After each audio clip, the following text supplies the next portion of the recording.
menggugah saya. Kalimatnya begini, apa yang akan terjadi dalam dunia bisnis Indonesia hingga tahun 2030? Apa jawabnya? Maka saya akan pilah dulu bagian per bagian, yaitu bagian pasar atau market dan bagian perilaku customer. Setuju ya? Kita membahas mengenai kaum milenial. Kaum milenial adalah mereka yang lahir di sekitar tahun 1981 hingga tahun 2000, di mana saat ini merupakan early adopter dari calon orang kaya. 50% manusia produktif Indonesia saat ini adalah kaum milenial ini. Dan di tahun 2030, 75% lebih angkatan kerja produktifnya adalah kaum milenial ini. Juga orang kayanya adalah kaum milenial ini. Kita overview mengenai apa yang saya sebut 3 gelombang besar bisnis di Indonesia, di mana informasi ini masih akan relevan hingga 10 tahun ke depan. Yang akan Anda hadapi dalam 10 tahun ke depan adalah 3 masalah disrupsi. 3 disrupsi besar ini telah terjadi. Dan saya bilang bahwa kalau Anda bukan entrepreneur, maka Anda melihat disruption itu sebagai sebuah ancaman.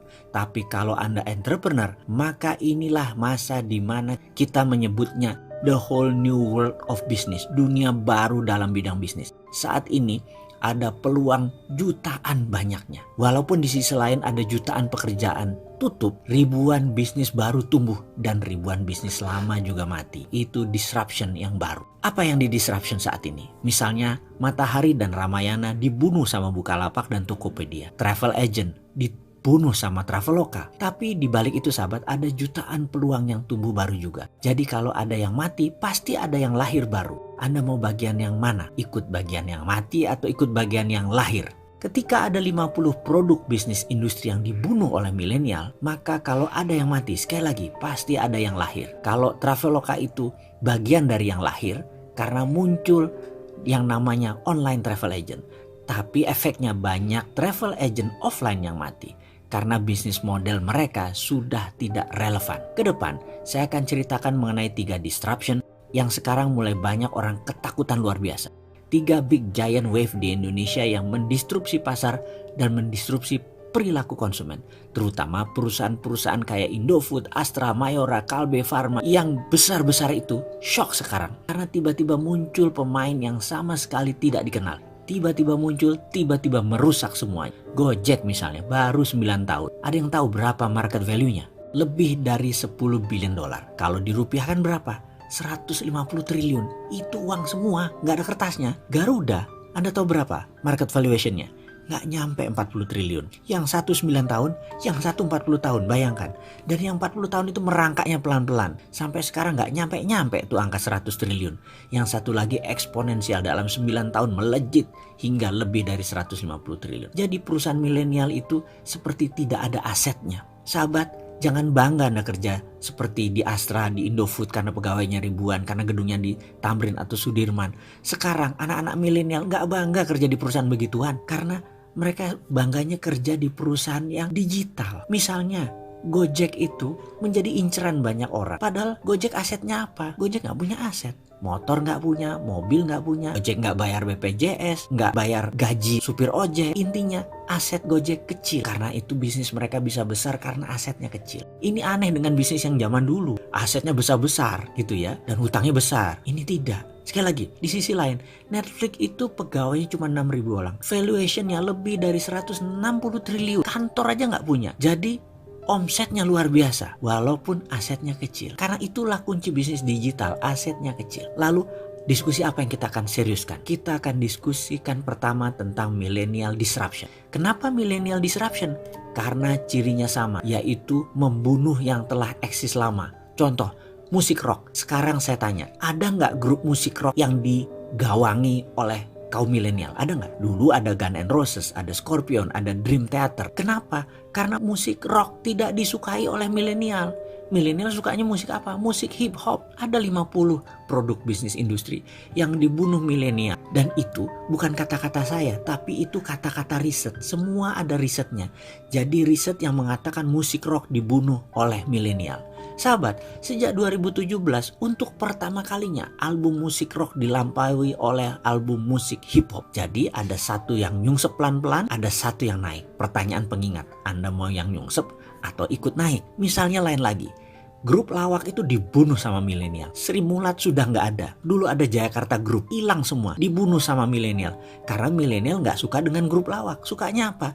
Sukanya stand up comedy. Dan saya itu kalau nonton Sri Mulat tuh ngakaknya luar biasa. Tapi kalau milenial nonton Sri Mulat, itu lucunya di mana Sri Mulat itu? Nggak ngerti dia itu sebaiknya.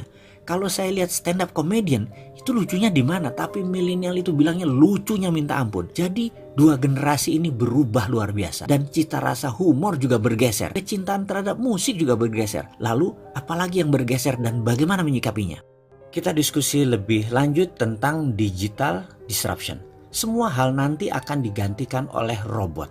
Apa yang bisa mekanik dan elektrik pasti diganti robot. Jadi manusia semuanya nanti bisa digantikan oleh AI, Artificial Intelligence. Disrupsi digital ini akan banyak menelan bisnis bergaya tradisional. Bayangkan gerakan digital disrupsi ini seperti gerakan vortex, yaitu gerakan baling-baling pesawat. Baling-baling itu kalau muter makin kencang dan makin banyak dayanya, makin melumat putarannya ke dalam. Ini gambaran industri. Mana yang makin ke tengah, mana yang makin mendekat dengan titik lumatan, makin hancur-hancuran bisnis itu. Pertama yaitu Google dan Facebook. Mereka adalah industri yang paling cepat mendisrupsi sekaligus paling cepat terdisrupsi.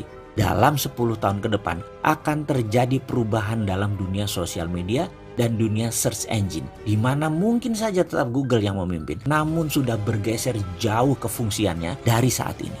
Kedua, media akan terdisrupsi yaitu media mainstream. Kompas, Femina, Jawa Pos, RCTI, TVRI tidak tahu lagi sampai kapan. Namun di tahun 2030 rasanya semua itu menjadi dinosaurus, hilang. Contoh saat ini ya, Net TV itu tiba-tiba melay-off banyak karyawan. Persaingan mereka itu dengan individu yang asetnya minim. Bayangkan Net TV itu asetnya heavy sekali dalam overhead. Dan bagi perusahaan, overhead yang besar itu adalah kanker bagi perusahaan. Dibandingkan dengan apa? Dibandingkan dengan Ria Ricis, ya jelas aja penontonnya lebih banyak Ria Ricis. Kenapa? Karena lebih disenangi saat ini. Bayangkan, Net TV itu investasinya 3 triliun untuk dapat viewer 1 juta per hari. Channelnya Bosman Mardigu itu 1 juta juga viewernya per hari. Dari YouTube, IG, dan FB. Modalnya berapa? Kecil sekali. Atta Halilintar per hari itu 7 juta viewer. Deddy Corbuzier itu 6 juta viewer. Raffi dan Gigi itu 10 juta viewer per harinya. Modalnya nggak sampai semiliar. Bubrah itu semua media mainstream. Apalagi nanti waktu 5G hadir di Indonesia tahun 2020 dan 2021. Generasi milenial dan generasi Z tidak nonton TV. Nontonnya semua berbasis internet. Ketiga, apa yang terdisrupsi? Retail shop. Ramayana, Matahari, departemen store serba ada akan musnah menjadi marketplace digital jualannya. Menjadi personal bisnis itu dan menjadi direct bisnis itu. Produsen langsung ke konsumen dan konsumen langsung request ke produsen. Nggak ada lagi orang tengah, nggak ada lagi pajangan, nggak ada lagi retail shop. Keempat adalah hadirnya fintech, financial technology. Barusan kita cerita kalau banyak bank akan atau sudah mengurangi kantor cabangnya. Ini akan merubah dunia perbankan, baik dari jumlah cabang, jumlah karyawan, hingga jumlah ATM. Di tahun 2030 bahkan, dibandingkan dengan saat ini, akan tinggal 20% jumlah karyawan bank, cabang bank, dan mesin ATM. Karena semua sudah menjadi mobile. Kelima, selanjutnya, apa yang terdisrupsi? Telekomunikasi. WA itu akan melibas semuanya. Telkom akan berubah landscape-nya. Kenapa? Karena mendadak komunikasi menjadi semuanya gratis. 5G nanti bisa gratis. Dan kalau Telkom mengadopsinya telat, baru 2045, Singapura sudah mengadopsinya sekarang, maka di tahun 2021 telepon kita bisa 3. Salah satu teleponnya adalah Singtel. Karena kita nggak bisa tahan lagi udah pakai satelit. Semua wilayah Indonesia di cover dan gratis. Mampus itu Telkom. Tapi itu adalah bisnis yang terjadi bahwa telekomunikasi akan terdisrupt kalau tidak cepat-cepat melakukan perubahan game changing. Kenapa? Karena telekomunikasi merubah dari more for less jadi more for zero. Itulah yang dilakukan oleh digital company. Mereka menghasilkan more for zero. Itulah ciri digital disruption. Keenam, apa yang terdisrupsi kemudian? Edukasi. Edukasi nanti tidak akan pakai ruang kelas dan guru lagi. Apa yang dilakukan? Mereka menggunakan digital, ruang kelas tidak sebanyak sekarang lagi.